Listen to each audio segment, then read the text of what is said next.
So my little brother actually bought this, and I gotta say, I use it now all the time. It is a very good way to test the batteries, but let's check the build quality. The little screen here feels pretty good. No movement, nothing bad. The buttons take a pretty decent amount of force to push down, but they actually feel pretty nice. They're not a bad feeling button at all.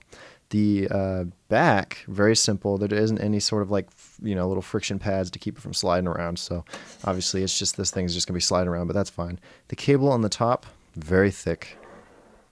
They did a very good job with this cable. I'm not too worried about that breaking. Same with these.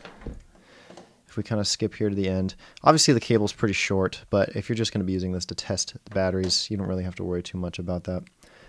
These cables, these clamps, I mean, feel very nice. They did a very good job with this. They were quite small, so it might take you a little bit of... actually, you know what? It doesn't even take that much force to open it. They're not going to be as strong as, let's say a jumper cable, but, you're not going to be keeping these on your battery forever, so definitely a good way to test your battery with. I think none of this feels like it's just going to come off. Same with this piece. I'm not worried about that coming off.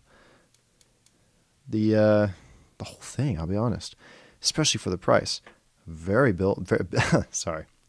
very well, very built well. Overall, I totally recommend this if you're looking to test your car batteries, and yeah, buy it if you haven't.